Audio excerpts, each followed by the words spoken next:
Okay guys, what up? I'm going to try to make a quick video here about your oral assessment project to reduce some of your anxiety and maybe give you some tips on how to do well. So I haven't scripted everything perfectly, so I apologize if there's some choppiness, but just bear with me here. Hopefully this will be of use to you.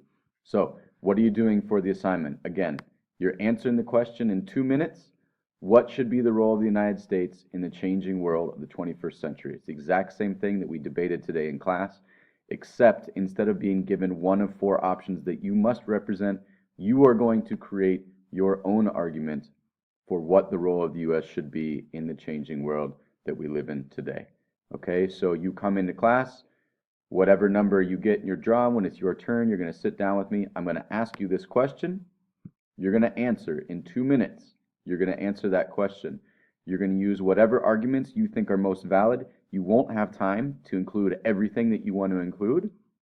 You're not expected to include everything from the parts 2 and 3 or part 1 even of the reading there, but you're expected to be able to use that information to construct a persuasive argument about what the role of the U.S. should be. At the end of your 2 minutes, I'm going to ask you a question. You're going to answer the question. All right? I'm not going to try to bust your brain with an impossible, 98 mile per hour fastball, but I just want to challenge you so that you think about preparing for counter arguments. Okay, then after that, I ask you one of two questions and you answer in 1 minute. So either you're going to answer, how has the process of industrialization contributed to American imperialism since the late 1800s? Or how has the Cold War influenced American foreign policy since the end of the Second World War? I'll get to some places you could go to help research those questions in just a minute here. Okay, here's the rubric for how you're going to be evaluated. All right, what I'm looking for is that you can be competent in terms of your content knowledge and relatively confident. Don't worry if you have some ams, ups, or buts, or if you get off track and you forget what it is you want to say. You can still get a really good score, but the more prepared you can be and the more persuasive you sound, the better you're going to score. Okay, so let's go to a couple places you could look in order to study. First of all, you've got this PDF. This is your book, right? This is your workbook starting here. So you talk about, in the beginning, it goes all the way back to the Spanish-American War. It talks about World War I. It talks about World War II. This would all be This would all be content you could use to help support an argument, the Cold War, etc.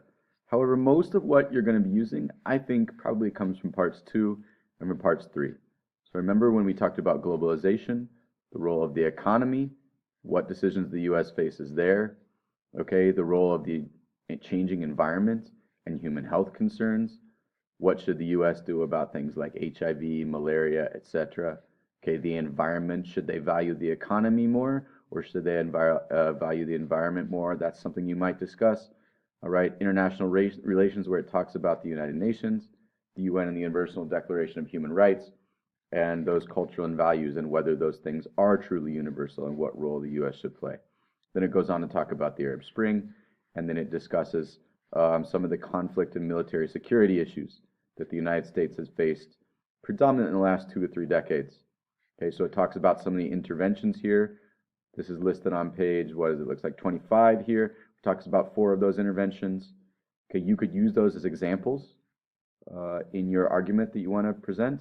And then it talks about 3 important security issues that the U.S. faces today. And even though this book was published in 2012, these still all matter, right? War in Afghanistan, terrorism, and the threats posed by nuclear weapons. So again, you're not going to get around to mentioning all of these things, but you should be able to use some of them to help to make a persuasive argument. Okay, so what I'm going to do right now is walk through some of the choices that we debated in class today. Remember, your goal is to present an argument. What should be the role of the United States in the changing world of the 21st century? All right, so today in class, we went through 4 of these options, right?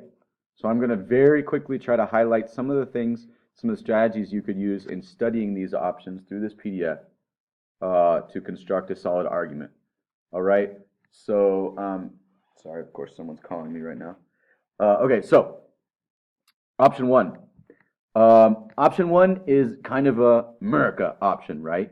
That the United States is an example of democracy and the free market, and that maintaining that strong presence and voting for those kind of American values and principles will help to ensure that we have a freer, safer world. Okay, so a couple things you could look for here. I'm just highlighting.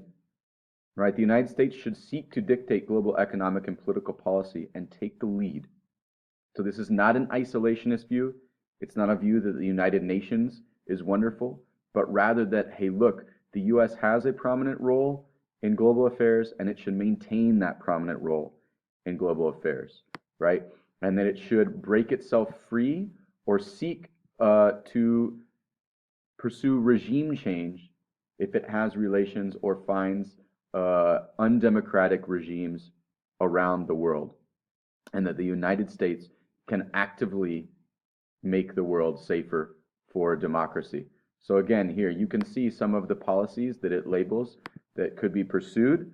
I want to highlight particularly free market capitalism, right? They want to eliminate tariffs, promote free trade, because that will allow the global flow of capital to democratize the world, to use the strong military, okay, not to shy away from that, but to go ahead and act alone, even if necessary, to promote the values that the United States thinks are best for the world.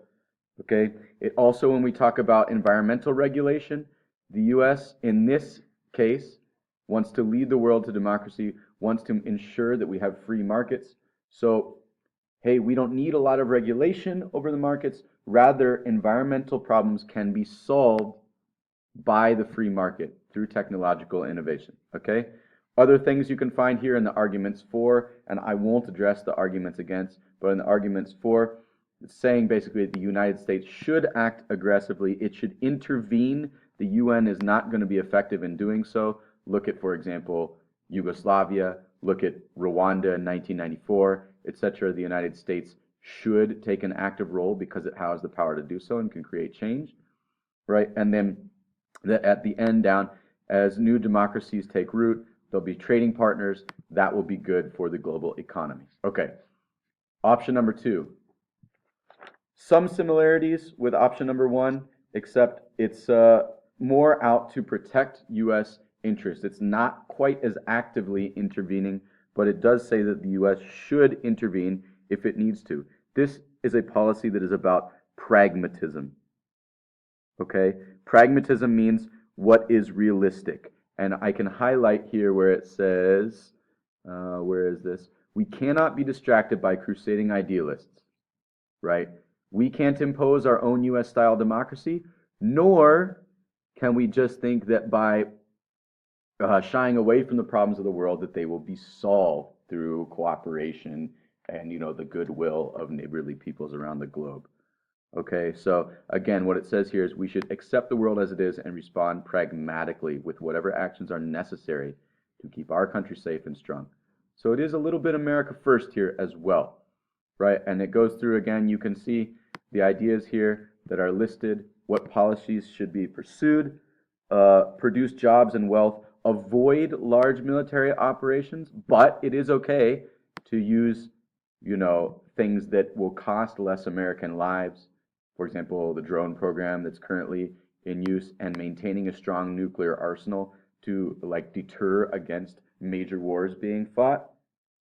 Okay, keeping affordable oil as a top priority. So again, this is pursuing U.S. interest abroad. All right. And then again, when you look at the arguments for here on the left-hand side, you can see maintaining our long-standing military alliances helps to keep the world safe. Okay? If we abandon those, it will lead to instability. An example you might look at some of the changes in the Arab Spring, right? It's saying here, if U.S. involvement is reduced in those areas, then it will be more conflict-ridden, and that's bad. Okay, so basically this is kind of a combination, if you look at this, of self-interest and also global stability. So basically, this argument is saying what's good for the US is good for the world, which is kind of similar to option one that you see here, except maybe just a little bit more pragmatic, okay, in terms of its viewpoint. All right, option three is a notable departure, as you guys witnessed in the debates today, okay? This option is asking the US to take a less prominent role in world affairs, to rely on the United Nations to maintain peace, fight terrorism, address humanitarian crises, etc. Okay? So this one is saying our fate as US is bound together with the fate of all humanity. That means selfish US policies have contributed to global problems, not solved them. So you can see some of the beliefs and policies that are being asked to be pursued here. Rather than having free trade, in which capital can flow, and there are some winners and there are some losers, right? And again, you can find that information in the economy section in part 2, where it talks about globalization and free trade. This is pages 10 to 12 or 13 in your reading packet. So they're asking for trade to be more fair. So that means it's okay to have tariffs and regulation, right? End programs that foster resentment in the United States, such as the drone program, okay, such as extraordinary rendition and things like that. All right, and again, you can see here in the arguments for, basically they're saying, let the UN live, bro. Let the UN try to resolve these challenges. It's not the US role to be, the global police, right? So while as the first two say, hey, look, the UN is not very effective, it's our job as a large power to step in where we can. Option three is saying, I don't think so, bro. You guys need to chill. Let the global system resolve it. Let us democratize the United Nations and not have the Security Council be dominated by the P5, the powerful countries that we have seen. Okay, so to finish this up, option four, this is the very much like the isolationist, protect the U.S. homeland option, okay? And it says here very clearly, we have to put our own needs first. So think about it. This says a country's first responsibility is to defend its citizens from harm, not to be actively intervening. So surprisingly, while you might think of this as a very like make America great again, very patriotic, nationalistic type of view, it actually also does involve phasing out the military, reducing those kind of spending, reducing foreign aid packages so that that money can be invested into domestic programs within the United States. Okay, like it says here, devote money and resources to improving public health in the United States, not overseas. Okay, so again, you can see in here the arguments for, right, if we avoid necessary conflicts and we avoid making ourselves the target of resentment, it will help our country and the world to prosper. Okay, so I don't know, hopefully this has been helpful for you guys in using some of these options to help construct your own argument. You want to pick and choose from the ones that you think are best. The final thing that I want to highlight is on Haiku. There's stuff here to help you, right? So if you look at, for example, I want to know about the Cold War, because one of my questions might be about the Cold War. There's the What Was the Cold War handout. This should be very helpful for you, okay, in answering that question. Thinking about things like proxy war, thinking about economic competition, the arms race, differences in ideology.